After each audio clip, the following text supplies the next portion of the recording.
Hello friends, welcome back to my channel. कैसे हैं आप सभी। देखिए इस वीडियो में आज हम मॉडल पेपर जो हमारा रहेगा वो 7 रहेगा। पार्ट हमारा कौन सा रहेगा, 13 रहेगा। ठीक है, अगर आपने इससे पहले के पार्ट्स नहीं देखे हैं तो आप लोग उसको सॉल्व कीजिए, आपके लिए सभी के लिए हेल्पफुल रहेंगे। ठीक है, टाइम को वेस्ट नहीं करते हैं, चलिए हम अपनी क्लास स्टार्ट करते हैं। और फ्रेंड अगर आप चैनल पर न्यू हैं तो प्लीज़ चैनल को ज़रूर सब्सक्राइब कीजिए, जिससे आने वाली लेटेस्ट वीडियो की नोटिफिकेशन आपको मिलती रहे। तो क्या है अवरोही क्रम। अवरोही क्रम क्या होते हैं, जो सबसे जो है बड़ा दे दिए जाते हैं। ठीक है, और आरोही क्रम को सबसे छोटे को लेते हैं पहले। ठीक है, तो अवरोही क्रम सबसे पहले क्या आएंगे हमारे स्टेला क्रैमरिस। ठीक है, स्टेला क्रैमरिस का जन्म कब हुआ था, तो 1896 में हुआ था इनका जन्म। मृत्यु कब हुई थी इनकी, 1993 में इनकी मृत्यु हुई थी। अब हमारे क्या हो जाएंगे, आनंद कुमार स्वामी की बात की जाए तो 1877 में इनकी मृत्यु हुई थी, और 1877 में इनका जन्म हुआ था और मृत्यु कब हुई थी, 1947 में हुई थी। ठीक है, अब क्या आ गया हमारे पर्सी ब्राउन आ गए। पर्सी ब्राउन का जन्म कब हुआ था, 1872 में हुआ था और इनकी मृत्यु कब हुई थी, 1955 में हुई थी। ठीक है, अब बचे हमारे ईवी हैवल। ईवी हैवल का जन्म कब हुआ था, 1861 में हुआ था। ठीक है, और इनकी जो मृत्यु हुई थी वो हुई थी हमारी 1934 में। तो ये क्या है, इनके अवरोही क्रम है। ठीक है, अवरोही क्रम दे दिए हैंगे। अवरोही क्रम में सबसे बड़े को सबसे पहले लिया जाता है। ठीक है, और आपसे इस तरीके से पूछ लिया जाए वशिष्ठा का क्रम या वरिष्ठ का मतलब वरिष्ठ के रूप में पूछ लिया जाए, तब भी आपको ऐसे ही अवरोही क्रम पूछ रहा है। अगर यहीं आपके आरोही क्रम दे दिया जाता तो सबसे पहले ईवी हैवेल हो जाएंगे, फिर हमारे स्टेला क्रैमरिस हो जाएंगे, फिर आनंद कुमार स्वामी, सॉरी पहले हमारे ईवी हैवेल, फिर पर्सी ब्राउन, फिर आनंद कुमार स्वामी, फिर स्टेला क्रैमरिस। यानी कि हमारा जो सी ऑप्शन है वो हमारा करेक्ट हो जाएगा। ठीक है, अब क्या है कि भारतीय चित्रकला के षडांग में वर्णित तत्वों का सही क्रम क्या है। तो सबसे पहले आपको क्या याद रखना है, ये जो षडांग है ये किसका है, ये वात्स्यायन सबसे पहले आपको क्या याद रखना है, कामसूत्र। कामसूत्र जो है ये कामसूत्र का ही टीका है। ठीक है, कामसूत्र के टीकाकार कौन है, एक मिनट, कामसूत्र। ठीक है, कामसूत्र किसका है, ये वात्स्यायन का है। ठीक है, कामसूत्र के टीकाकार कौन है, यशोधर पंडित हो जाएंगे। ठीक है, यशोधर पंडित ने जो टीका किया है किसका, कामसूत्र का, कामसूत्र में वो किसके नाम से क्या है, जयमंगला। ठीक है, जयमंगला। कामसूत्र किसका है, कामसूत्र किसका है, वात्स्यायन का है। वात्स्यायन के कामसूत्र का टीका किसने किया है, यशोधर पंडित ने किया है।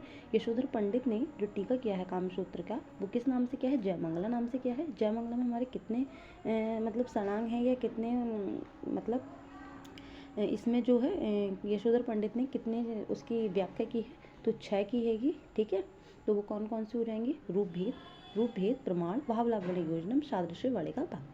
तो यही पूछा जा रहा है। तो सबसे पहले रूप भेद आपको क्रम से याद रखना है, रूप भेद प्रमाण भाव लावण्य योजना। अब ये रूप भेद का क्या मतलब होता है, जो चित्र होते हैं उनकी भिन्नता प्रकट होती है, किससे होती है, रूप भेद से होती है। प्रमाण क्या होता है, प्रमाण जो होता है चित्र की लंबाई चौड़ाई जो मोटाई होती है उसको हम प्रमाण कहते हैं। भाव क्या होता है, भाव जो होते हैं वो मतलब जो चित्र हम लोग बनाते हैं उनमें जो है जो रस की अभिव्यक्ति होती है कि इसमें किस चीज़ का जो है भाव दिख रहा है। रोते हैं, अगर कोई रो रहा है, तो हम यहाँ पे ऐसे ऐसे करते हैं तो ये हमें भाव पता चलता है।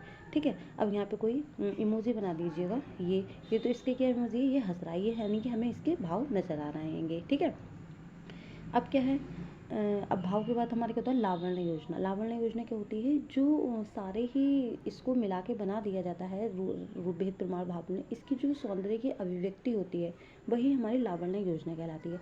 अच्छा, सादृश्य का मतलब क्या होता है, जैसे कि अब ये क्या है, ये एक आइसक्रीम की आप ले लीजिए। ठीक है, और हमें इसे अब ये हमने बना दी। ठीक है, अब हमने ये बना दी तो इसमें और इसमें फ़र्क है ना। देखिए ये जो है हमारी ऐसे आ गई है और ये हमने थोड़ी ऐसे ले ली है। ठीक है, तो सादृश्य का मतलब क्या होता है, समानता, जिसकी तरह है उसी की तरह बनाया जाए तो उसको हम क्या कहते हैं, समानता कहते हैं। अब क्या है, सादृश्य का मतलब क्या होता है, समानता। हमने बताया आपको कैसे, जैसी चीज़ है उसको वैसे ही चित्रित करना। वर्ण्य का भंग क्या होता है कि भावों के अनुकूल रंग योजना से जो निर्माण किया जाता है उसको ही हम वर्ण का भंग कहते हैं। यह हम कह सकते हैं रूप भेद प्रमाण भाव लावण्य योजना। इन पाँचों के जो मिश्रण से होता है वही हमारी कौन कहलाती है, वर्ण का भंग कहलाती है। ठीक है, चलिए निम्नलिखित में से कौन सा अकबर के शासनकाल से संबंधित नहीं है की बात की जा रही है, तो ये बादशाहनामा हो जाएगा। ये किसके काल का है, शाहजहाँ के काल का है। और हमजानामा, अकबरनामा, तूतीनामा ये अकबर के काल के हैं तीनों। ठीक है, अब क्या है कि दक्षिणी शैली, मूलतः केंद्र थी। तो दक्षिणी शैली को क्या कहते हैं? दक्षिणी शैली को ही दक्षिणी शैली कहते हैं। ठीक है, दक्षिणी दक्षिणी बात एक ही है।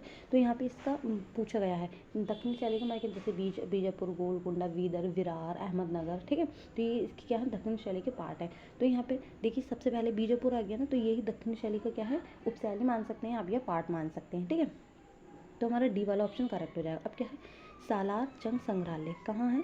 तो आपको गुजरात भी मिलेगा, गुजरात पे मिलेगा या हैदराबाद मिलेगा, दोनों में से एक मिलेगा, एक को टिक करना है, यहाँ हैदराबाद हो जाएगा। ठीक है, अब क्या है कि ब्रह्मा के 4 वेद किसके प्रतीक है? तो 4 वेदों के प्रतीक है। कौन कौन से हैं?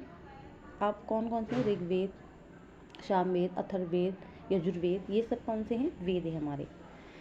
NID यानी कि इसको क्या पूछ रहा है? नेशनल गैलरी, ये हमारा क्या है? NID।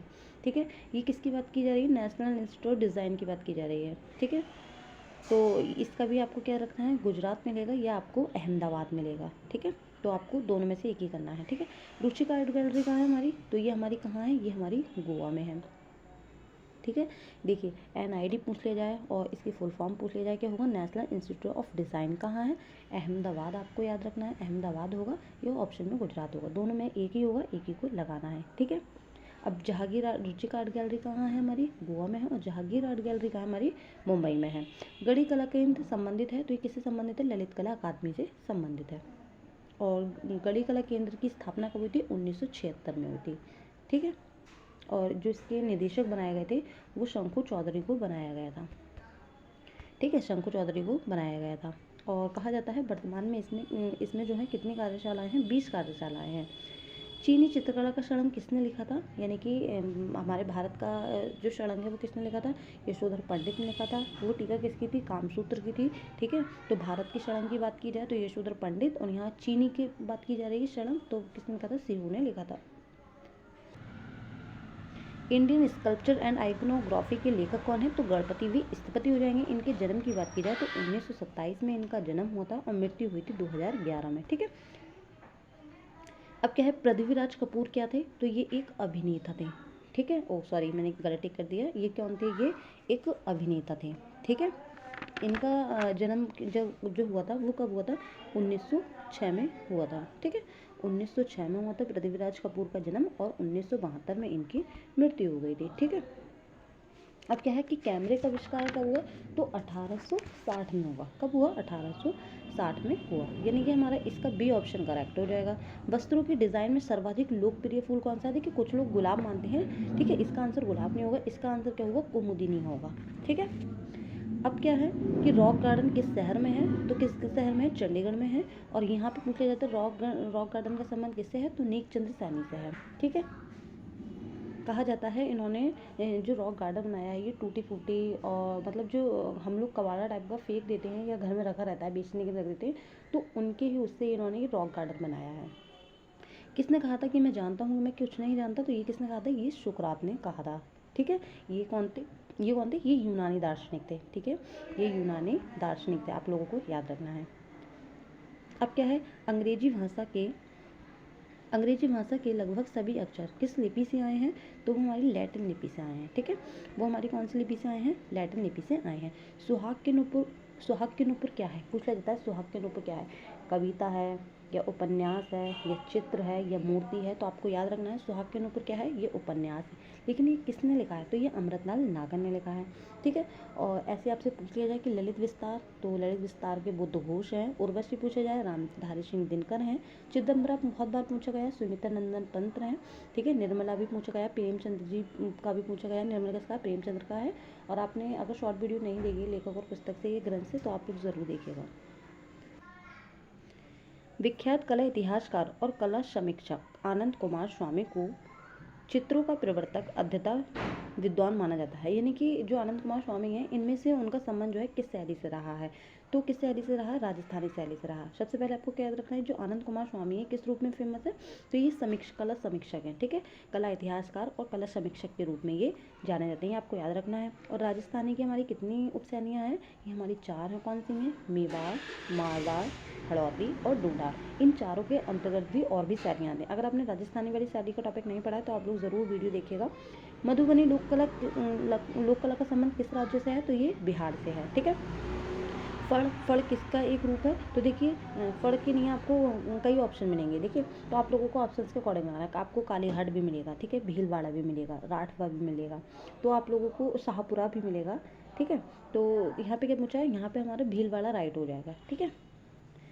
चलिए अब देखते हैं हम मूर्ति दीदारगंज यक्षिणी। क्या? मूर्ति दीदारगंज यक्षिणी इन शैलियों में से किससे संबंधित है? तो किससे संबंधित है? ये हमारी मौर्य शैली से संबंधित है। ये मौर्य काल की है। ठीक है। और इस पे मौर्य काल की ऑब यानी कि पॉलिश की गई है। सूर्य मंदिर का सही क्रम क्या है? ये आपको मैंने काफ़ी अच्छे से बताया भी है। ठीक है। तो यहाँ पे हमारा सबसे पहले क्या आ जाएगा? मार्तांड का सूर्य मंदिर। ठीक है। ये कौन सी शताब्दी का है? ये हमारा ये जो है 370। ठीक, 370। फिर हमारा कौन सा आ जाएगा? ओशियान का मंदिर। ये हमारा कब का है? ये हमारा 10वीं शताब्दी का है। ठीक है। फिर मोढेरा का मंदिर, तो इसका टाइम पीरियड क्या होता है? 1000 से, यानी कि कहा जाए तो 11वीं से 10वीं से 11वीं शताब्दी भी लगा सकते हैं। टाइम पीरियड इसका जो है 1026 से 1027 आपको याद रखना है। ठीक है। कोणार्क का सभी को पता होगा 13वीं शताब्दी हो जाएगा, यानी कि ए ऑप्शन इसका करेक्ट हो जाएगा।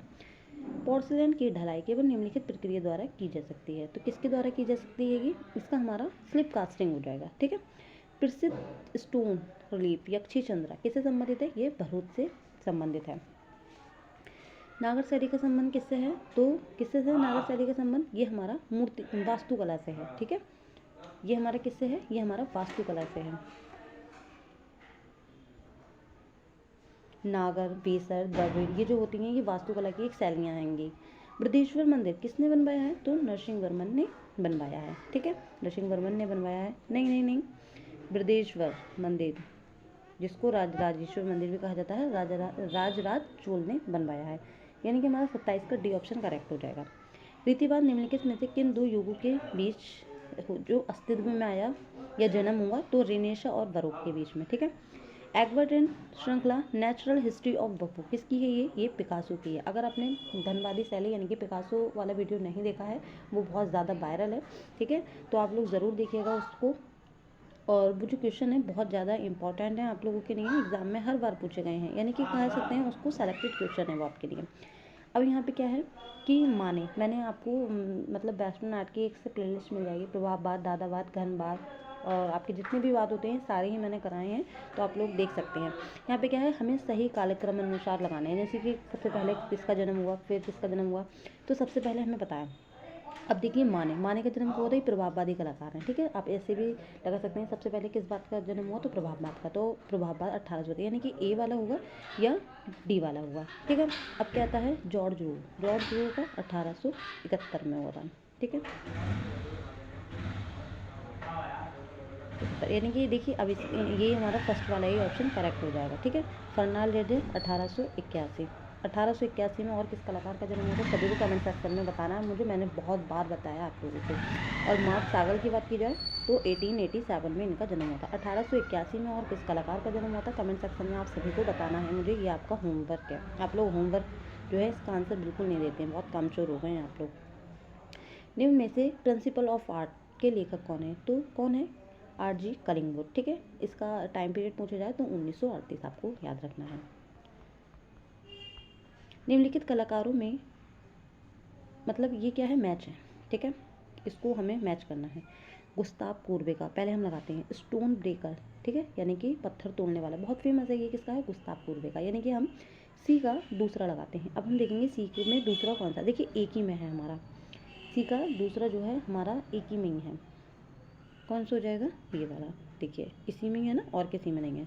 तो आप देखिए हम सब लगा सकते हैं। पहले का जो हो जाएगा हमारा चौथा हो जाएगा, यानी कि जॉर्जिनो का क्या है? टेम्पेस्ट। ठीक है। रोवेंस का क्या हो जाएगा? Rape of Europa. Rape of Europa आपके काफ़ी कलाकार का है। देखिए सबसे पहले रेप ऑफ यूरोपा किसका है? रोवेंस का आगे। ठीक है।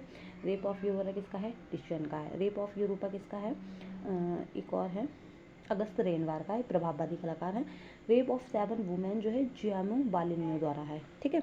अब हेनरी माथिस के क्या है? Red studio. अगर आपने red studio the art studio वाली वीडियो नहीं देखी, शॉर्ट वीडियो बनाई है मैंने, तो आप लोग कंफ्यूज रहते हैं तो आप लोग देख सकते हैं। ठीक है। क्लियर हो जाएगा आपका डाउट।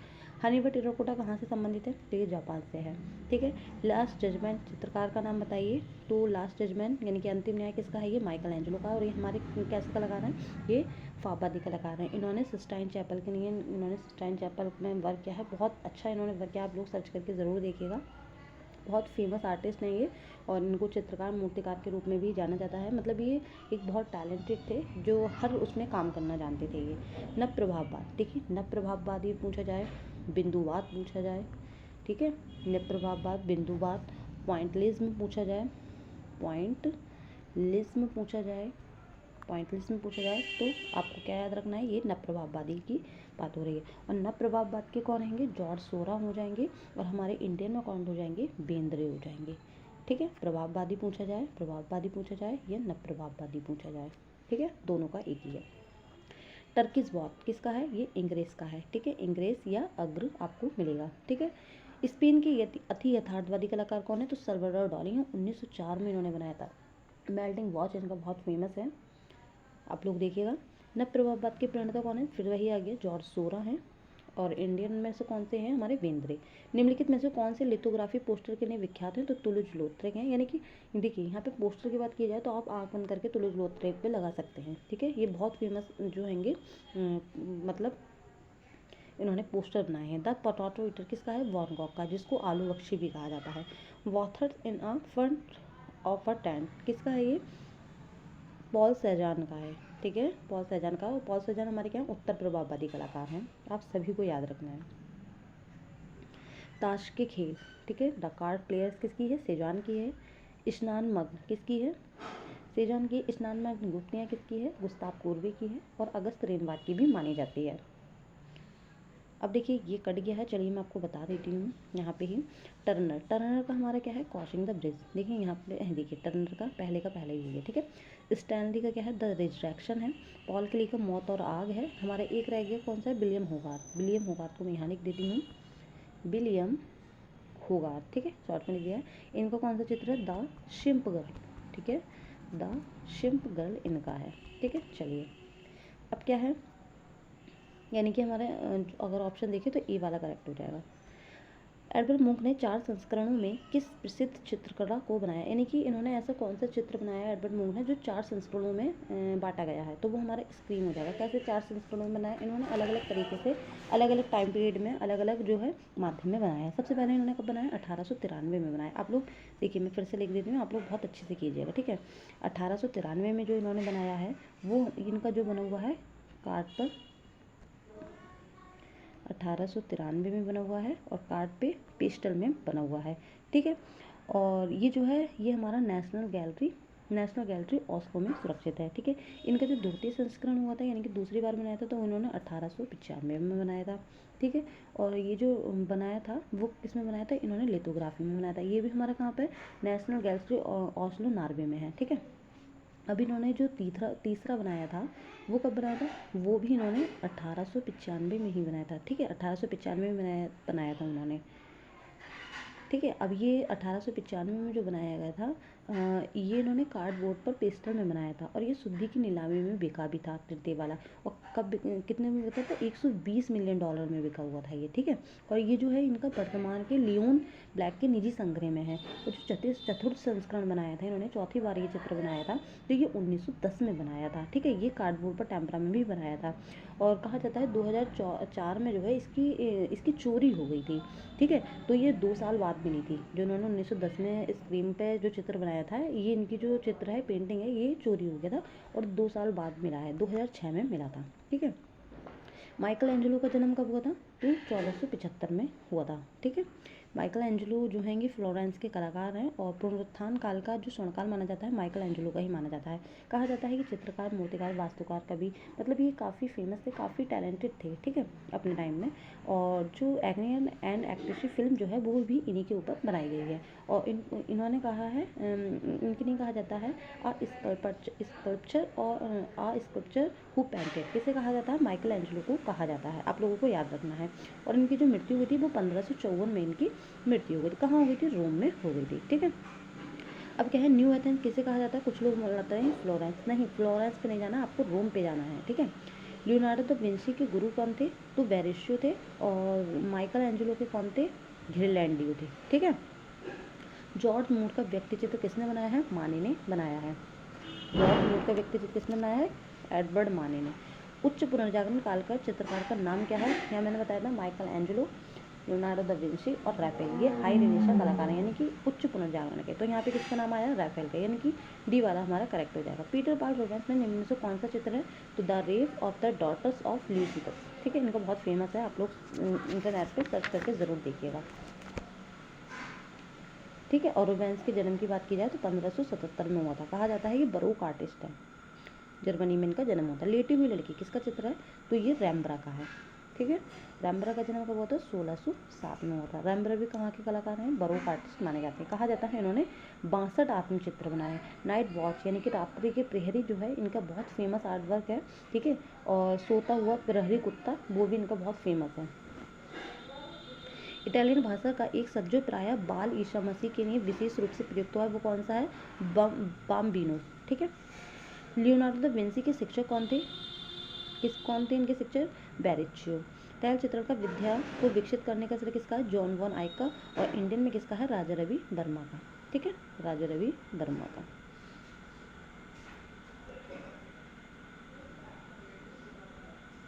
दृश्य कला का पुनरुत्थान नहीं करती, बल्कि वह दृश्यमान को बनाती है। किसका कथन है? किसने कहा है? पॉल क्लीन है। यूरोपीय प्रागैतिहासिक चित्रों का प्रमुख केंद्र कौन सा था? तो उत्तरी स्पेन, दक्षिणी फ्रांस। भारतीय सौंदर्य शास्त्र के अनुसार कला रस की आत्मा है, ये कथन किसका है? ये अभिनव गुप्त का है। अनुकरण ही कला का मूल है, किसने कहा है? अनुकरण ही कला का मूल है, अरस्तु ने कहा है। और जो कला है सत्य की अनुकृति है, वो किसने कहा है? प्लेटो ने कहा है। ठीक है। प्राचीन भारतीय चित्रकला के शरणांक के वर्ण के लिए निम्नलिखित में से किस शब्द का प्रयोग किया गया है? यहाँ पे किसकी बात की जा रही है? वर्ण की बात की जा रही है। तो इसका जो करेक्ट आंसर है वो हमारा कौन सा हो जाएगा? सी वाला हो जाएगा। वर्ण की बात की जा रही है तो यहाँ वर्ण का भंग हो जाएगा। विष्णु धर्मोत्तर पुराण के चित्रसूत्र में कितने रसों का उल्लेख किया गया है? तो इसका आंसर हमारा क्या हो जाएगा? 9। ठीक है, 9 हो जाएगा। और भरत मुनि के अनुसार जो रस होते हैं वो 8 हैं। ठीक है। भारतीय ग्रंथ संहिता के रचनाकार कौन है? ब्राह्मण। अगर मैं फिर आपसे कह रही हूँ, अगर आपने शॉर्ट वीडियो नहीं देखा है, मैंने पुस्तक लेकर और ग्रंथ से डाला है एक शॉर्ट वीडियो, तो कम से कम आपके 15 से 20 क्वेश्चन जो हैं बहुत कम टाइम में जो है कवर कर लेंगे। चित्र में प्राण किससे आता है? तो देखिए, कुछ लोग मानते हैं सिर्फ रेखा से आता है, लेकिन मेरे अकॉर्डिंग इसका आंसर रेखा रंग से भी आता है। क्यों? अगर हम कोई भी चीज़ बना रहे हैं, ठीक है, अगर हम कोई चीज़ बना रहे हैं तो अगर हम उसमें हमें जैसे ये लीजिए, यहाँ हमने क्या बनाया? यहाँ हम फेस बना रहे हैं। ठीक है, हमने फेस बना दिया। अब भाई आंखें क्या होती हैं? आंखें हमारी काली होती हैं ना। ठीक है, आंखें हमारी क्या होती हैं? आंखें हमारी, अरे भाई इसमें तो काला कलर ही शो नहीं हो रहा है, चलिए कोई नहीं। जैसे हमारी जो आंखें आइज़ होती हैं वो हमारी ब्लैक होती हैं। ठीक है, अब हमने इसमें वाइट पिंक कर दिया। ठीक है, तो अब बताइए कि आँख में ये हमारा कैसा लग रहा है? मतलब लग रहा है ना अजीब सा। तो रंग की भी ज़रूरत होती है, रेखा। अब बताइए रेखा, अब मैं रेखा को ऐसे कर दूँ तो ये नाक कहला रही है, तो इसमें बताइए हमें रेखा की ज़रूरत नहीं है, रेखा की भी है लय। अब लय क्या है? अब देखिए ना ना लय को, जैसे अब मैंने ये लिप्स बनाए इसकी, ठीक है, अब मैं ऐसे ऐसे करके कर दूँ तो क्या है? जब मैं इसकी शेप बना रही हूँ, ये भी तो एक लय होती है ना। तो इसलिए मेरे अकॉर्डिंग इसका आंसर जो होगा वो डी होगा। ठीक है, आप लोग भी डी लगाइए। इम्पेस्टो के लिए किस प्रकार का पेंट जो है बहुवत होता है? तो इम्पेस्टो की बात यहाँ पे की जा रही है, तो इसका आंसर हमारा क्या राइट हो जाएगा? डी वाला, यानी कि तैल रंग। ठीक है। चित्रण के धरातल में कितने आयाम होते हैं? चित्रण के धरातल में कितने आयाम होते हैं? 2। और एक पूर्ण चित्र में कितने आयाम होते हैं? पूर्ण की बात आ जाए तो आपको 3 याद रखना है, और चित्रण की बात तो 2। वह कौन सा आधुनिक भारतीय चित्रकार है जिसके चित्र पाश्चात्य संयोजन एवं यथार्थवाद का प्रभाव है? तो राजा रवि वर्मा इसका हो जाएगा। ये भारत के तेल चित्र का मतलब तेल पद्धति, तेल चित्रण का उन्होंने आविष्कार किया था। ठीक है, चलिए इस वीडियो में इतना ही। नेक्स्ट पार्ट हम और लेकर आएंगे। चलिए मिलते हैं नेक्स्ट वीडियो में, तब तक के लिए जय हिंद जय भारत। अगर इस वीडियो को आपको मतलब हेल्पफुल लगी हो और आपके इस वीडियो से काफ़ी डाउट क्लियर हो तो प्लीज़ कमेंट सेक्शन में ज़रूर मुझे बताइएगा आप लोगों को कितने आंसर राइट हुए, कितने डाउट्स क्लियर हुए। इस वीडियो को ज़्यादा से ज़्यादा शेयर कीजिएगा। चलिए मिलते हैं नेक्स्ट वीडियो में, तब तक के लिए जय हिंद जय Bharat and thank you watching my video.